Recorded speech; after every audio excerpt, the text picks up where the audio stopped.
ॐ नारायणं नमस्कृत्य नरं चैव नरोत्तमं देवीं सरस्वतीं व्यासं ततो जयमुदीरयेत्। नमो विष्णुपादाय श्रीराधिकायै प्रियत्मने श्रीश्रीमद्भक्तिवेदान्तनारायण इति नामिने। हरे कृष्णा कृष्ण कृष्ण हरे हरे, हरे राम राम राम हरे हरे। जीवात्मा जब तक जड़ शरीर में मैं और शरीर से संबंधित वस्तुओं में मेरा इस प्रकार का अभिमान जब तक रहता है तब तक जीव को कष्ट भोगना पड़ता है, बार बार मरता है, बार बार जन्म लेता है। क्योंकि जीव को यह पता नहीं कि यह शरीर अनित्य है। देहिनो अस्मिन् यथा देहे कौमार्यं यौवनं जरा तथा देहांतर प्राप्तिर धीरस्तत्र न मुह्यति।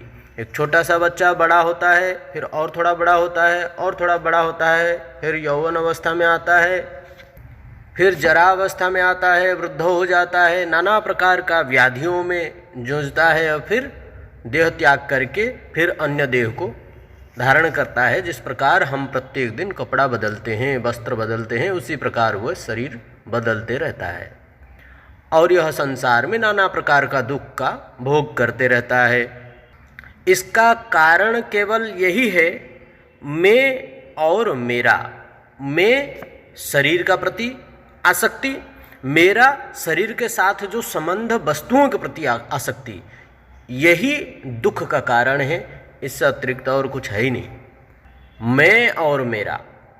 किंतु जिस समय जीव पुरुष और प्रकृति से अतीत हो जाता है, अर्थात देह और देह का साथ संबंध वस्तु से अतीत होकर अपनी स्वरूप की महिमा में अनुरक्त होकर, अर्थात कृष्ण तत्व में अनुरक्त होकर ममतास्त पद भगवान से ही संपूर्ण रूप से प्रेम करने लगता है, तब उसका मोह यह संसार से और यह संसार का वस्तुओं से, अपना शरीर से दूर हो जाता है।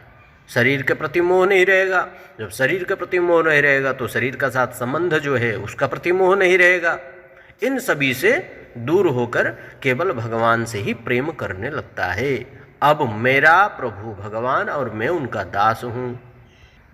जैसा हमारा आसक्ति ये संसार के नाना प्रकार का वस्तुओं के प्रति है, वही आसक्ति यदि भगवान में लग जाए तो फिर यह वस्तु छूट जाएगा। यहाँ से निवृत्ति होकर वहाँ में प्रवृत्ति होना है। इसके फलस्वरूप वह प्रकृतिकृत देह में, अर्थात माया से रचित जो देह पाया है, वह देह में मैं और मेरा, इन दोनों प्रकार की बुद्धि का परित्याग कर अपने शुद्ध जीवात्मा स्वरूप में अवस्थित हो जाता है। फिर जीव, उसको पता चल जाता है कि यह शरीर और आत्मा का भेद क्या है और आत्मा और भगवान का संबंध क्या है, यह सब कुछ पता चल जाता है। नित्य क्या है, अनित्य क्या है, इस विषय को जान पाता है। आत्मतत्व विशुद्ध्यर्थम यदाह भगवानृतम ब्रह्मणे दर्शयन् रूप मव्यलीक व्रतादृतम। धृतः अर्थात भगवान श्री हरि ने ब्रह्मा जी की निष्कपट तपस्या से संतुष्ट होकर उन्हें जो अपने सत्य चित्त घन स्वरूप का दर्शन कराया, ब्रह्मा जी को सतघन स्वरूप को दर्शन कराया उन्होंने। तथा अपने भजन के विषय में भी बतलाया भगवान। उसे जीव के तत्वज्ञान के उद्देश्य से ही समझना चाहिए, जीव के तत्वज्ञान के उद्देश्य ही समझना। यही मैं तुम्हें बतला रहा हूँ, बतलाऊँगा। सादिदेवो जगतां परो गुरुः स्वाधीष्ण्यमास्थाय शिश्रीक्षयैक्षतः ताम्नाध्यगं छदृशमत्र सम्मतां प्रपंच निर्माण विधिर्ययाभवत्। अर्थात इस जगत के परम गुरु और आदिदेव ब्रह्मा जी अपने आधार स्थान पद्मासन पर बैठकर मन ही मन विचारण करने लगे कि किस प्रकार से इस जगत की सृष्टि की जाए, किंतु वे तब भी प्रपंचक सृष्टि के विषय में उस निश्चित ज्ञान दृष्टि को प्राप्त नहीं कर सके जो सृष्टि के लिए वांछनीय विधि है। उस वांछनीय विधि को समझ नहीं पाए, प्राप्त नहीं कर पाए ब्रह्मा जी। सचिन्तयन् द्वक्षरमेकदाम्भ स्यूपाशृणोर्द्विर्गदितं वाचो विभुः स्पर्शेषु यत्षोडशमेकविंशं निष्किञ्चनानां नृपयुद्धनं विदुः। वे इस प्रकार से चिंता कर रहे थे, इस प्रकार चिंता कर ही रहे थे। ब्रह्मा जी इस प्रकार चिंता कर ही रहे थे कि उस समय दो अक्षरों से गठित एक शब्द प्रलय जल के भीतर से दो बार उनके सम्मुख उच्चारित होता हुआ सुनाई पड़ी। उन शब्द का प्रथम वर्ण व्यंजनों का 16वां अक्षर त एवं द्वितीय वर्ण व्यंजनों का 21वां अक्षर प था। दोनों मिलकर तप हुआ। श्री सुखदेव गोस्वामी पाद जी राजा परीक्षित को कह रहे हैं कि हे राजन, यह तप शब्द ही निष्किंचन त्यागियों का एकमात्र धन माना जाता है। और तप किसे कहते हैं?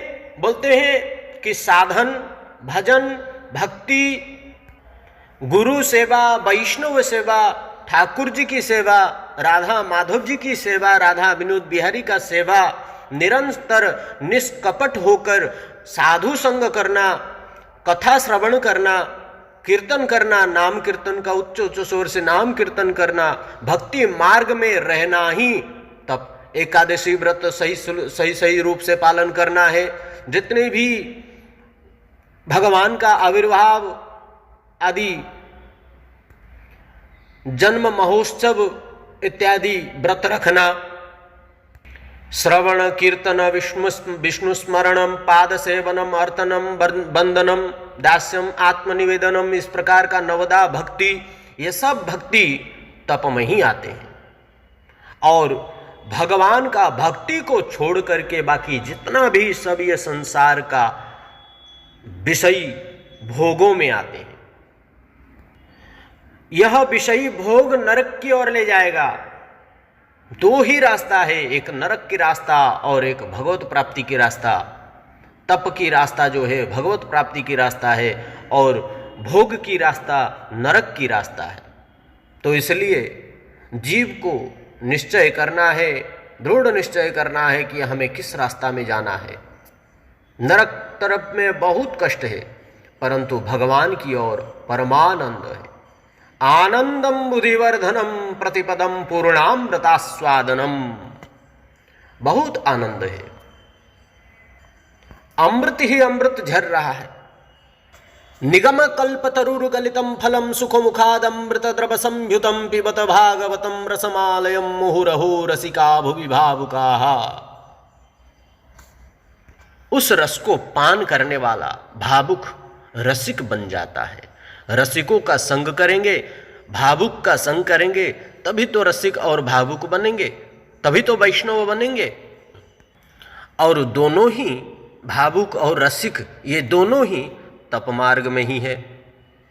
तो इसलिए तपमार्ग में रह करके निष्किंचन भाव से त्यागी बन करके साधु का पास जाकर उनके चरणाश्रय होकर उनसे दीक्षा, उनसे हरिनाम इत्यादि ग्रहण कर उनका सेवा करते हुए उनके शरण में रह करके, साधु गुरु वैष्णवों की चरण में रहकर उनके मुख से हरि कथा श्रवण करना चाहिए। उनके आश्रय होकर भगवान श्री हरि का सेवा करना चाहिए, राधा विनोद बिहारी का सेवा करना चाहिए। अपना मनमाने से सेवा करने से हमें भक्ति प्राप्ति नहीं हो सकता। केवल ये संसार का विषय भले ही प्राप्ति हो जाएगा, परंतु भक्ति वास्तविक क्या है ये तो साधु गुरु वैष्णव ही सिखाएंगे।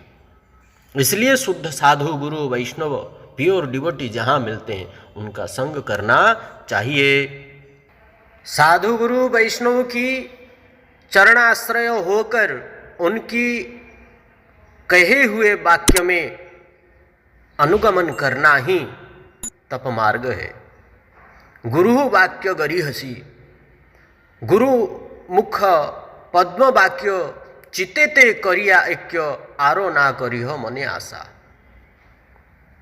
गुरु जो बोल दिए उनके वाक्य को शिरोधारी, शिरों में धारण करके, सिर में धारण करके, हृदय में धारण करके उसी रास्ता पर ही चलना, यही तप मार्ग है। और इसी तपस्या मार्ग में रहकर, इसी तप मार्ग में रहकर भगवान श्री हरि का नाम करने से जीव का उद्धार हो जाएगा। तमादिदेवम करुणा निधानम तमालवर्णम सहितावतारम अपार संसार समुद्र सेतुम भजामहे भागवत स्वरूपम। यही महाभागवत गुरु वैष्णव की चरणाश्रय होकर यदि हरि का नाम करेंगे तो अपार संसार, जो समुद्र सेतु, जो इतना भयंकर दलदल है, ये संसार भवसागर एक बहुत बड़ा दलदल है। इस दलदल से पार पाना असंभव है। कोई जीव अपना इच्छा से पार नहीं कर पाएगा। तो इसलिए किसका हाथ पकड़ना पड़ेगा? गुरु जी की चरण पकड़ना पड़ेगा। और गुरु जी की चरण पकड़ने से गुरु जी एक नाम देते हैं, क्या? हरि। भगवान श्री हरि का नाम देते हैं और वही हरि नाम ही जीव का उद्धार कर देता है। जीव का उद्धार कर देता है वो हरि नाम ही। तो हरि दो ही शब्द है और यही दो शब्द ही हरे कृष्ण कृष्ण कृष्ण हरे हरे, हरे राम राम राम हरे हरे, यही शब्द ही पहला अक्षर क्या आया? हरि, हा और री। हा मतलब क्या? संपूर्ण संसार का दुख तकलीफ, आधि दैविक आधि भौतिक आध्यात्मिक रूपी ताप, जन्म मरण जरा व्याधि, सब कुछ हरण कर लेगा। अंधकार से गुह्यक अंधकारम, गुह्यक अंधकार से निकालकर कोटि सूर्य समप्रवह, करोड़ों सूर्य के समान रोशनी पर ला करके आपको खड़ा कर देगा। बोलेंगे देखो राधा माधव का दर्शन करो। एक बार हमारे ब्रज में प्राचीन काल में बेलबन में भागवत कथा हुई थी और एक वृंदावन की ग्वालिन बुढ़ी माताजी थी, बुजुर्ग। तो उन्होंने दूध निकाल कर, गाय का सेवा करती थी, दूध निकाल कर वे बेलवन नाव से पार होकर, यमुना जी का पार होकर पल्ली पार जाकर दूध बेच करके आती थी और अपना गायों का सेवा करती थी और स्वयं का भी सेवा करती थी। तो एक बार देखा कि इतना सुंदर पेंडल लगा हुआ है। पूछा कि महाराज यह क्या होगा? तो बोलते हैं कि यहाँ पर भागवत कथा, खाली बड़े बड़े लोग ही आएंगे कि हम सब भी आ सकते हैं? बोलते हैं सबके लिए हैं। तो गए, मैया बोली कि कितना बजे से, बोलते हैं 9 बजे से। 9 बजे से है तो मैया क्या किया, अनपढ़ तो है ही, पढ़ा लिखा नहीं है, ब्रज की ग्वालिन पढ़ा लिखा कहाँ रहते हैं, तो इसलिए परंतु उनसे जैसे बुद्धिमान और उनका जैसे भक्ति, उनका जैसे प्रेम भगवान के प्रति पढ़ा लिखाओं का पास में भी नहीं होता है। प्रेम यदि सीखना है तो ब्रजवासियों से सीखो, भक्ति यदि सीखना है तो ब्रजवासियों से ही सीखना चाहिए। हमारे ब्रज की गोपियां या कल्पिता, कल्पित भगवान, स्वयं साक्षात भगवान को भी ऋणी बना दिए। तो इसलिए ब्रज की भक्ति बहुत हाई लेवल भक्ति है। तो दूसरे दिन प्रातः समय जल्दी उठ करके स्नान आदि करके गाय का दूध निकाल करके और चले गई मैया दूध दे करके, और 9 बजे कथा स्टार्ट होगा, और आ करके मैया 8 बजे से ही पंडाल के अंदर में बैठ गई कि कोई आया नहीं, इतना लेट क्यों कर रही है। और ब्रज की गाली तो आप तो जानते ही हैं, सब गाली देने लगी मैया कि इतना देरी करते हैं, खा पी करके आनंद करके आएंगे क्या। तो सब कोई आने लगे, कथा श्रवण किए, पहला दिन श्रवण किए, दूसरे दिन श्रवण किए, तीसरे दिन जब भगवान का नाम का गुणगान करने लगे, तब उस समय 2 शब्द केवल आया, हरि। बोलते हैं कि इसी हरि का नाम लेकर के ये संसार से पार हो जाएगा जीव, भवसागर से पार हो जाएगा। तो ये 2 शब्द सुनकर मैया खड़ी हो गई और पूछने लगी कि महाराज मेरा एक प्रश्न है, मेरा प्रश्न का उत्तर दो। बोलते हैं बस यही 2 शब्द नाम लेने से, यही 2 शब्द का ग्रहण करने से, यही 2 शब्द का ही नाम उच्चारण करने से, कीर्तन करने से जीव भवसागर से पार हो जाएगा। बोलते हैं हाँ, क्या ये 2 शब्द में अगर रोज हम जप करेंगे क्या हम भी पार हो जाएंगे। बोलते हैं कि मैया बिल्कुल साची बात है, तुम पार हो जाओगी। और मैया तो उसी समय उस हरि नाम का लेकर के नृत्य करने लगी, बड़े उच्च स्वर से नाम करने लगी और ताली बजाने लगी और नाचने लगी। बोलते हैं मैया अब तुम बैठ जाओ, कथा सुन लो। अब मैया तो बैठेगी, कथा सुनेगी, परंतु मैया का कथा कहाँ कान में पड़ेगी, और बस हरिनाम ही करने लगे और मन ही मन हरिनाम करने लगी और हरिनाम में ही मग्न हो गई उसी समय से ही। और मग्न होकर सीधे चले गई, नाव में बैठकर चले गई। और जैसे गई आई उधर से जिस समय, तो उस हरिनाम को लेकर बोली मैया कि मुझे भवसागर से पार कराओ। तो भवसागर से पार कराओ, जैसे ही नाव के बिना मैया ने निरंतर नाम जप करते रही, श्री हरि हरि हरि हरि हरि हरि हरि हरि हरि हरि हरि हरि, इस प्रकार निरंतर नाम, सोते बैठते उठते खाते पीते निरंतर नाम जप करते करते करते करते करते करते करते रात को सो भी नहीं पाई। निरंतर नाम जप करने लगी, निरंतर सांसों के द्वारा, मुख के द्वारा निरंतर नाम जप करते करते दूसरे दिन जब वह दूध काटते समय भी हरि का नाम लेते हुए और स्नान आदि करते हुए भी हरि का नाम लेते हुए और सीधे निकल पड़ी घर से। और यमुना आदि कुछ दिखाई नहीं पड़ रहे और सीधा चलते जा रही है, चलते चलते बेलवन पार हो गई। बेलवन आ गई और दूध वगैरह दे करके कथा श्रवण की, और ऐसे करते करते 7 दिन कंप्लीट हो गया। 7 दिन में भागवत संपन्न हुआ, भागवत विश्राम हुआ। जैसे ही भागवत विश्राम हुआ, मैया बोली कि गुरुजी, बोलते हैं क्या, तो बोलते हैं कि आपको हमारे घर चलना हो। तो बोलते हैं क्यों, तो बोलते हैं कि हम आपको बड़ा सुंदर पकवान बना करके खवाऊंगी और हमारे गैया है, गैया के दूध और छाछ भी पिलाऊंगी, चलो घर में। तो गुरुजी की चरण पकड़ करके मैया हाथ पकड़ करके गुरुजी को बोला, तो वो गुरुजी बोल रहे हैं कि ठीक है हम चलेंगे मैया, चिंता मत करो। गुरुजी चले। गुरुजी को लेकर के जैसे ही आए तो कोई नाव नहीं मिला।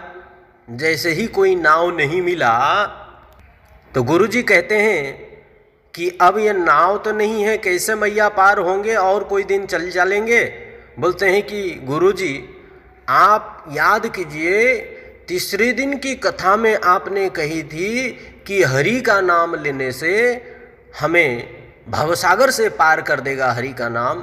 तो भवसागर तो कितने बड़े होते हैं, और गुरुजी ये तो यमुना जी यहाँ से वहाँ तक है, कितने छोटे से हैं, ये पार नहीं कर सकते। इतना बड़ा भवसागर जब पार कर सकता है यमुना जी, क्या है, यमुना जी तो छोटी सी नदी, तो इसलिए पार कर देगा। तो इसलिए हरि का नाम लेते हैं तो पार कर जाएंगे। मैया वो स्थिति नहीं आई है, अभी नहीं हो पाएगी। अरे विश्वास रख कर के हम पार करते हैं ना गुरुजी, आपने बोला है तो आपका वाणी में शक्ति तो होगी, क्यों नहीं होगी। तो इस प्रकार का कहकर जैसे ही हरि का नाम लेकर पार होने गई, मैया तो पार हो रही है लेकिन गुरुजी पार नहीं हो पा रहे। गुरुजी को बोल रहे हैं, गुरुजी हरि का नाम लेकर के पार हो जाएंगे, चलो कह करके हाथ पकड़ लिया गुरुजी को, मेरा साथ चलो। तो मैया तो डूबी नहीं, परंतु गुरुजी डूब गए। गुरुजी हरि हरि हरि हरि कह करके जा रहे हैं और उसी नदी में ही डूब गए गुरुजी, और मैया डूब नहीं रही और उनको पकड़ करके सीधा नैया पार कर दी, नदी पार कर दी मैया। जैसे ही नदी के उस पार गए तो गुरुजी उठ करके मैया की चरण में पड़ रही हैं। वो भागवत वक्ता जी थे, मैया के चरण में पड़ रहे हैं, मैया धन्य हो तुम, नाम की निष्ठा। बोलते हैं कि गुरुजी आपका दिया हुआ नाम मैं जप करके ये संसार से पार हो गया, ये भवसागर से अर्थात नदी से पार हो गया, परंतु आप क्यों नहीं हो पाए। तो बोलते हैं कि मैया मेरा तो परिवार है, मैं तो परिवार को चलाने के लिए, घर गृहस्थी को चलाने के लिए ही भागवत करता हूँ, ब्राह्मण हूँ, वेद पाठ भागवत करना ये तो हमारा धर्म है, इसलिए मैं ये पाठ कर रहा हूँ। परंतु मैया तुम तो निष्कपट भाव से, अर्थात कहने की तात्पर्य यह है, काम क्रोध महालोभो तृष्णा व्याकुल चेतसाहा तेपि तिष्ठन्ति तपसी तपसारोस्ततो गतः। काम क्रोध महालोभी तृष्णा व्याकुल ये सब लेकर के चित्त में रख करके और व्याकुल होकर के ये सबको प्राप्ति, इच्छा की प्राप्ति करने हेतु यदि तपस्या मार्ग में रहेंगे, सब तप बेकार है, सब बेकार है, चाहे वो कोई भी हो, वह तप का कोई लाभ नहीं। इसलिए मैया निष्कपट निश्चल रूप से साधन किया, भजन किया, नाम का जप किया, तभी जा कर के तो वो पार हो गई। लेकिन जो भागवत वक्ता थे वो तो पार नहीं हो पाए। तो ये कहने की तात्पर्य यह है, भक्ति में निष्काम भक्ति होना चाहिए।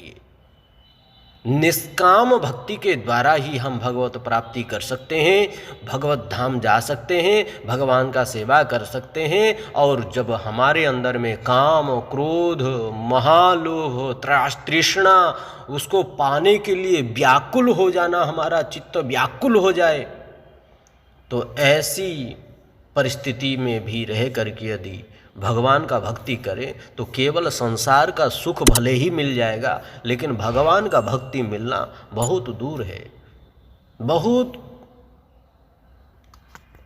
मुश्किल है। इसलिए निष्कपट निश्चल के मार्ग में रह करके ही भजन साधन करना चाहिए। गुरु वैष्णव की, शुद्ध गुरु वैष्णव की अनुगत्य होकर भजन साधन करना चाहिए। हरे कृष्ण। आज यहीं वाणी को विराम करते हैं, कल आगे की कथा को श्रवण करेंगे। दुष्टामी को माफ़ कीजिएगा, अगर किसी प्रकार का कोई दुष्टता हुई हो तो यह दास को क्षमा